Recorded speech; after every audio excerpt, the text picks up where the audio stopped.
G'day everyone, welcome to our first live stream. My name's Scott, I'm a co-founder at Dabble and also the CTO, so here to do our pre-game State of Origin Game 3 event with Trevor and Chris. A bit nerve-wracking for me when I was called up to do this. I'm an AFL guy, so I had to read up a bit more on the Wikipedia about what I would ask you guys. The guys with the blue jerseys. Yeah, well, don't cast me in with the blue guys. Like that, I'm more like I'm a crow eater, so. But I'm very nervous because this is our first time doing the live video, and as the tech guy, you assume that the worst can happen and it'll crash and everyone will be disappointed, and everyone's put in a lot of work, but I guess to kick it off... We won't put any shit on you if it does go down. No, I'm more worried about the other guys in the back of the office who are watching this. So, but it made me wonder, Chris, what it was like when you got the call up, and about this time before your first game, were you sweating bullets like I am right now, or were you good to go? Scotty, it's all about being relaxed, and thank you very much for, first of all, thank you very much for Dabble. Thanks very much to the dabblers out there, guys in the room. Thank you very much for having Trevor and myself. Yeah, I think that being a young kid coming from Toowoomba, which is west of Queensland, out west in Queensland, to get that first call, because Queensland meant so much to me growing up, and I had the beauty of playing football with my brothers in the backyard, and we'd all say we were Trevor Gillmeister, or we'd all say we were greats of I don't want to make him feel too old, but just being greats of being able to say when you're a young kid, I was a Trevor Gillmeister or a Wally Lewis or a Gene Miles or a Mel Meninga, and then actually to have that call up this time.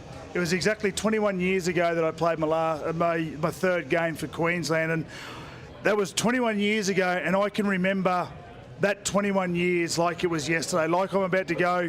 It was similar to the same situation as we've got here today. It was a decider against New South Wales. New South Wales in 2000 had just beaten us pretty comprehensively in the last game by 40 points or whatever it was, and then to come back in 2001 to get the call up to get that debut for your state, representing the maroon jersey for Queensland as a young kid, and then get to do it when I was 21 years of age. Like Trevor, I'm looking at Trev now, looking at the axe right now, and you can just see the memories going through his head when he was playing, when he got his call up to play for Queensland. It's such a great honour. My number is 122, and that number, that's my origin number, that's my FOG number. So that's the number, I was 22nd player to ever play for Queensland, and that number really means a lot to me. And guys, if you're walking down to the stadium tonight, you'll see the plaques out the front of the stadium, and look for Gillies, look for my number. You'll see the greats out there, not that I was, but certainly Trevor was. You see the numbers that they bear, and that number to me means a hell of a lot because it represents Queensland. It's an awesome story, and it's funny because you mentioned the hat. This was not a pre-canned conversation we had, but we've actually picked that up at Dabble. So I've got a hat that's got number 1 on the side. Jared's over here is 23. Tristan, I don't know what your hat number is. What's your hat number, Tristan? What's your hat number? What's your Dabble number? 5. Number 4.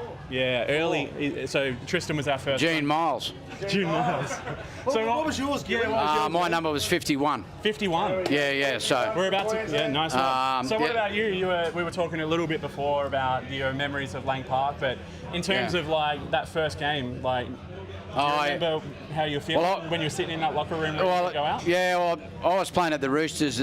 The late great Arthur Beeching got me to the Roosters, and mine's a bit of a long-winded story, but Arthur got me down there, give me a chance, and when no one else would, and I was so forever indebted to Arthur, and I still remember he was the one who rang me and told me, so I wouldn't have believed anyone else. So he said, you made the Queensland team. I said, oh, how good's that, and so I remember, so you have to have roommates those days. Who was your roomie? My roomie was Lottie Dakiri. Lottie Dakiri. Pretty good. Yeah. Well, my roomie was Paul Vorton. I can tell you that was an experience. I can tell you, right? So never a dull moment when Fatty was in the room. I can tell you. Yeah. But I'll toss a Turner, right? So he'd purposely he was our manager for years and years, and he would purposely put blokes together because the different personalities and things like that. So he put me with Fatty, and I know why he done that, because he's a very cool, calm, collected type of bloke, and I used to have the eyes rolling a little bit, you know, and stuff, and so Fatty used to, you know, calm me down a little bit, which was perfect for us, you know what I mean? But I was just saying to the boys over there before, and I remember the old Lang Park, the old Frank Burke stand was a wooden old grandstand, you know, beautiful Suncorp now, and everyone was stamping their feet on the old wooden grandstand. I tell the fellas, we're in a room just like this, not as big, but this corner here, right? So myself and Alan Langer, you know, we're making our debuts at Lang Park, and we got pushed to the back, and all the boys, Mel Meninga and Wally and that, were all up the front, and Wayne's talking for about 6 or 7 minutes, and I couldn't hear a word Wayne said, right? So, and I went, what the hell did he say? You know what I mean? I'm thinking, I tapped Fatty on the shoulder, and I said, Fatty, what did he say? He said, just bash the bastards. You know, like, that's all he got out of a 6 or 7 minute speech. But he knew that's all I needed to hear. You know what I mean? I'm thinking I missed out on something, or Fatty said, just relax, just go out there and bash them. I said, oh, happy days. That's what. I think we're all right. But actually, we a bit like Chris, we lost the first game and won the next two. We won in Sydney, or we lost at Lang Park here, and then we went down to Sydney, won it in the mud. It was pouring down rain, and we won the game in Sydney, then come back to Lang Park to win it. So it was a great series for us, and it was great fun. And as I said, we were lucky enough to, and Chris will tell you that those bonds you build, you know, and you haven't seen someone for 5 years, and you bump into someone, it's like you've seen them yesterday. I seen Robbie O'Davis down the road here. I haven't seen Robbie. I played with Robbie in '95, and hadn't seen him for, you know, we cuddled it out for, you know. I'm not a real cuddly, softer person, but I seen the poodle up there, and I thought, yeah, I'll give him a cuddle, you know, like, yeah, it's good. That's awesome. So if there's any questions that anyone wanted to fire, throw your hand up, and I'll bring the mic over so people can kind of hear. Did anyone want to fire a question into Chris or Trev? Two-part question. Give it a yell. At your toughest time in rugby league, what was your why? What was our why? What was your toughest why? Why'd you get up at 5 a.m? What was your why to play, to be the best version of yourself? Well, I wanted to. It's probably a little man syndrome, but I wanted to prove people wrong a little bit as well. But I wanted to make my family proud, especially my mum and dad. You know, your mum used to drive you to training all the time, and things like that go through your head sometimes. And I thought, I want them to be proud of me when they're sitting in the stand. Yeah. Chris? Yeah, it's a good question. I think that, yeah, like what Gilly said, you don't want to. Family for me are always number one. Thank you. Family always for me number one. So, like what Gilly said, you never want to let your family down. It's with anything you do, whether it be rugby league, whether it be working at the office, or whether starting your own business. You always, for me, I always had the family at the back of my mind. What would my dad do, or what would my mum do in this situation? Not that I always stayed within the rules, and my mum and dad and my brothers very much stay within the rules, and they call me the black sheep of the family for some reason, but it was, my why was always my family, and also too, just to better myself. And not always did it worked out, but you've always got, like with life, you always got to come up with a plan B. And then if you don't have a plan B, go to plan C and D. So, that was my why, to be successful, to show people that I could do it. And also, too, in a little way, the doubters and the haters, just to show them, too, that, this is what I can do. So there was some little hungry bits there, but definitely, like what Gilly said, I know Gilly's very much of a family man as I am. They were always number one for me. So, yeah, that was my why. Thanks for that. Great question from Banter. It's a good question, but it turned into a great question when I read the person's username. Bonkers for Honkers asks, That's a pearl. I've got to change mine. what's the best? What's the best sledge you've heard in Origin? Or Not so. No, that's not a sledge. That's a sledge for New South Wales. But I think the best sledge that I heard was the great Joey Johns, the 8th immortal of rugby league. One of our own, Ben Ross, was packing into a scrum, and he was mouthing off at Joey when Joey was about to feed the ball, and Joey stood up and said, "Your teammates are right. You are an F-wit." And with that, the whole scrum, including Ben Ross's team, all started laughing. And then we heard later after the game, Ben Ross walked around to all his teammates going, "Am I really what Joey said out there?" It was just tongue in cheek, but that was a good one. Playing in my first couple of years for the Broncos, I had the luxury of playing inside Wendell Sailor. We all know what Wendell Sailor's like. I remember we played Newcastle Knights, going back to Joey Johns. Joey had thrown this ball, I think he was throwing it to one of his wingers, totally missed his winger, totally missed his centre, and hit the referee in the head. And with that, Wendell's just unloaded on him. And as he's unloaded on him, I don't know why he thought it was me, but Joey's turned around to me and gave it to me. And I'm like, "No, it was him. Don't run at me, mate. Don't go." So that was like playing outside. Wendell was certainly fun each week. And some of the things he said I probably can't say on camera, but that was to Honkers and Bonkers. Yep, that's probably it. Honkers for Bonkers. One of the best ones I heard, early 90s, Steve Walters was the hooker for Queensland. And Benny Elias was all good for New South Wales, and he's getting towards his end. And remember those days, after the third Origin, we used to play a test series against New Zealand, if you remember. Yeah, and they picked the Australian side after the third game that night. And anyway, and there was a few Blues in that game, and anyway, and I could hear Benny, and because I'm packed in second row, and I hear these heads are slamming together, and I'm going, "Oh shit, that doesn't sound too good." And then bang, and I had Steve Walters go to, "Hey Benny, ease up, will ya? I got a test match to play next week," because they hadn't picked the team, but yeah. So that was one of the best ones, and I don't think Benny got it, but anyway. Thanks for that. Any others in the room before I have a bit of a scroll and banter? Yep. Hey guys, Annie from Dabble. Just wondering, who's the GOAT? Who's the GOAT? Yeah. Oh, Controversial take. Thanks, Eddie from Dabble. Thank you very much. You put us on. No, you actually haven't put us on the spot because. Oh man, where do I start? I'll go after the Axe. I know my answer, but let's let Axe go. Through Origin, Wally Lewis. Wally Lewis, hands down. Through Origin. No, there's no comparison. I really don't give a shit. No. But what we got to remember is, and I made sure that when I was part of the Queensland coaching staff and stuff as well, that I said they used to get 30 grand a game, and I used to say, every one of you blokes, when the two were alive, Tommy Radonigas, the first captain for New South Wales, and Arthur Beetson, the first captain for Queensland, you should go around and shake them by the hand and say thanks very much. Because if that game wasn't taken seriously, and Arthur Beetson didn't come out there swinging and punching his teammates at Parramatta, I mean, the game wouldn't be what it is. We wouldn't be here right now. We wouldn't be here right now. 100%. And we wouldn't see what we've done for the last 42 years. Yeah, so we got to remember those blokes. But yeah, for me, Wally Lewis. Yeah.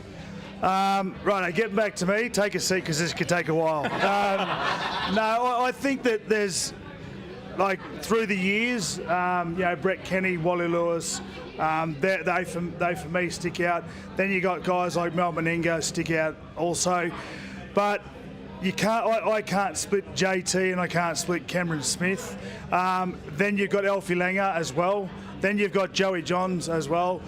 So it's a question that I could probably go on and go through every stat of those four players. But I think that for me it sits between Alf, Joey, Cam Smith and JT. Probably, yeah. I wouldn't want to say a name to outshine those four, but those four boys, those four guys, certainly changed the way that I watched rugby league, and certainly how I played rugby league, and now how I watch rugby league. So I can't split those four boys. Elf is as great a bloke as he is off the field. He's yeah. There's four goats in my eyes. I don't want to sit on the fence, but I got to. My phone has locked on me, and but there's another great question, which is heavy favourites tonight, the Blues. But the question was around how much of a factor Suncorp is. So that home court ground advantage, is it stronger in one direction? I don't know, if you never played for the Blues, so you can't really. No. Yeah, but. I think New South Wales deserve to be favourites with no Munster. Murray Talangi's out as well, so there are a few changes. Corey Oates has come in for Murray, so that's a like for like. But you don't have a like for like for Cameron Munster, because he's just a bloke who plays off the cuff, a bit like Wally Lewis. You know what I mean? So those blokes, are few and far between. So how do you think Tommy Dearden's going to? Mate, I'm so impressed with his defence this year, Chris, because that was his bit of a. There was a question mark on his defence, and he's obviously worked hard on his defence. So I think that's the number one.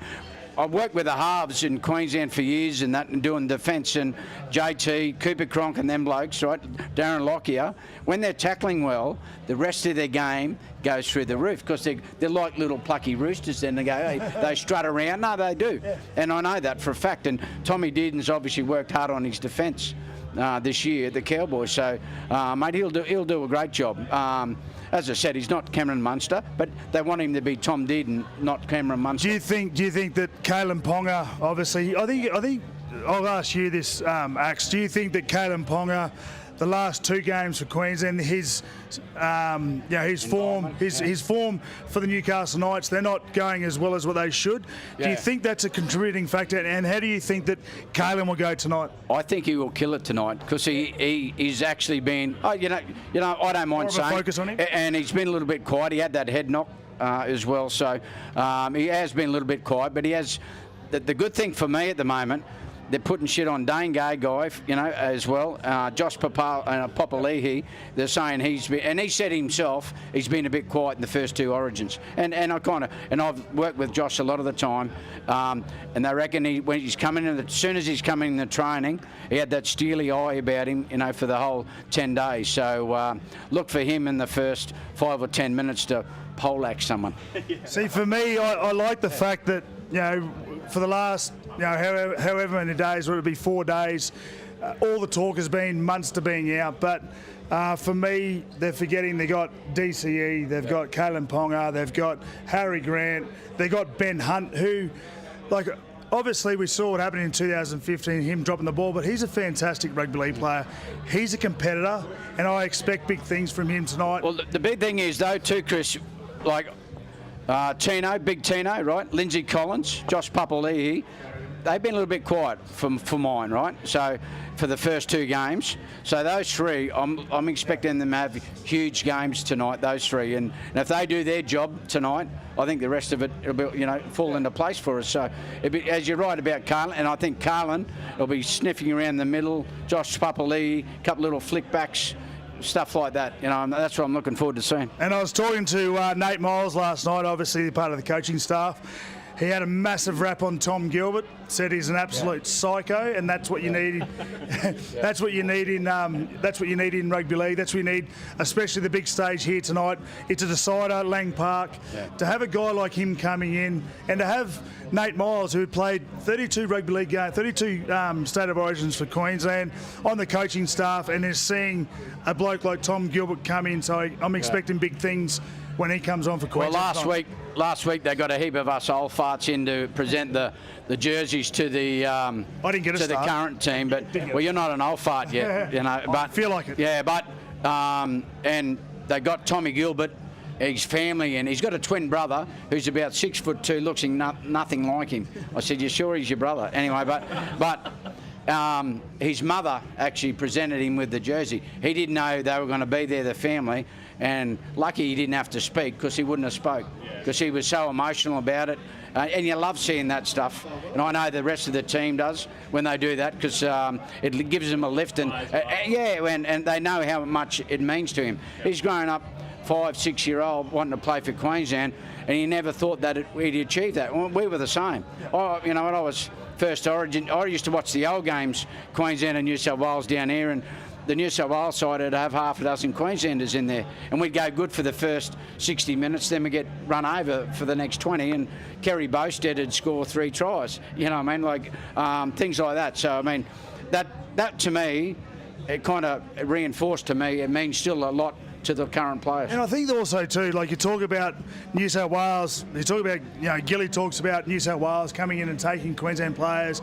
That's how come I think I've got to take my hat off to the guys that never played before after 1980 when the inception come through. But as a Queensland boys, like that's why we for 240 minutes of the year, we hate people in New South Wales jerseys. Like we don't take it personal, guys. It's just something that I remember. My dad played in the Brisbane comp in the 70s and 80s. That's when Gilly played, and Trevor and Gene Miles, Wally Lewis all played for a Brisbane club. That my dad played in that era, and I remember as a young kid, my dad telling me that story as a 4-year-old kid. So to don that jersey for Queensland, like Gilly said, they would poach our players before 1980 and come up here and give us a wallop and then go back to New South Wales, with the crowns on, with the spoils of winning in interstate games. So I'm looking forward to tonight. I can't wait, and I really hope Queensland get up. We do have a bit of a fortress here in Lang Park, so hopefully in 2022 it can stay that way. A lot of good questions coming through in banter, but before, I think we've got time for a couple. We'll do one here and one in banter. Yeah, over here. Just kind of shout it out. Yeah, if you could change or add one rule in the NRL, what would it be and why? Change one rule. Change or add. Oh, I'm sick of all the changes. I'm sick of all the rule changes.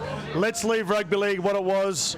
Maybe tweak it every 5 years, not every year, because again, I can't read real well, so I don't want to get the rule book out. I don't want to get the rule book out and go, there's been another change. We have possibly the greatest contact sport in the world. Don't need to change if it's not broken. I think in Origin, the first 10 minutes, you should still be able to fight. Yes. I reckon for the last minute, you're not allowed to fight. For 79 minutes, yes, you are. The first 10 minutes of each half, happy days. Free. Get into it. The question I was going to ask was, we can't put a market up on it because there's no official stats on if there's been a biff, but what would you put the market up for there to be biff on tonight? First minute, $1.04. I do remember there's a saying that about the story before about Wayne Bennett. I'm thinking there could be a fight on, in the first scrum. I don't know about it because I couldn't hear him, and anyway, so because you knew there was going to be a fight, right? And you knew, but you didn't want to be the first one to throw a punch, because that's normally the penalty, right? Really. So you can hear blokes all the time in the scrums going, yeah, fucking have a go. And someone would go, right, they can't hold back anymore, and they just clock someone, and then it's on. And 95, one of the best blue. Anyway, it was hilarious. I remember Fatty saying to us, him and Phil Gould were the coaches, obviously Gus for New South Wales, and he said, I get a bit of mail out of the New South Wales camp that the first bloke to yell out Queensland they're going to bash. He said, who's going to do it? And about 20 arms went up. Even the doctor put his hand up. Speaking of doctors, Axe, one of the questions in banter was, tell us about the time that you got out of the hospital bed to play. Oh, that was 95. And the game I'm talking about in Melbourne, I got stood on somehow, and I got a cut inside my knee, and it got infected for the next week. I played the next week for my club, and then I could see this red line going down my leg. I thought that doesn't look too flash. So yeah. So the doctor said, mate, basically you're not allowed to play. But anyway, I was sitting back in the hotel room with Paul Vorton, Fatty, Chris Close, Tosser Turner, and the doc's there, and they said, Gilly, we've got to make a decision. 10 minutes. This is what's going to happen. The doc said. And they asked the doctor, and the doctor said, what can happen? He said, well, the poison can go throughout his system. The worst scenario is he could die. And Choppy goes, holy moly, that's no good. Anyway, and then he goes, well, I couldn't think of a better place to die than Lang Park. So it was, anyway, I ended up playing, and Fatty said to me, he said, Gilly, how good would this be? You get to hold the shield up. We win 3-0, right, and you get chaired around the oval at Lang Park. He said, if I were you, I'd play. And I said, why didn't you say that bloody 10 minutes ago, or 30 minutes ago? So anyway, it was, but it was a great time because we rated no chance of winning, and anyway, but it was good. But getting back to, the 95 about the blue, right? So we're walking to the scrum. And Gavin Allen, Jed Allen, is one of the toughest blokes I've played footy with, right? And loves the blue, right? So I'm walking to the scrum, and New South Wales got the same idea. We got the same idea, and I said to Jed, I need him in the blue, and I said, what do you reckon, Jed? And he's a North Queensland boy, Cairns boy, and he goes, well, Gilly, we may as well get it on now, eh? And I said, happy days. On the count of 3, yell out Queensland. And the boys, there was 95,000 at the MCG, and they were just roaring. Everyone was cheering, and Billy Moore's fighting David Barnhill, like 30. Yeah, exactly. Wooden Brews are great, but they tired themselves out. But yeah, great time. Thanks for that, Gilly. One more in the room. To both fellas, obviously, like playing defensively, there's always standout moments. But what was your favourite whack? Like when you really gave it to someone? I feel like Walker's got one lined up already. No. I thought defence went around my house. I never made a tackle in my whole career. But talking about tackling and making big hits, here's your man. So I'm going to pass them. I'm definitely passing them on. Probably only because they used to show it all the time.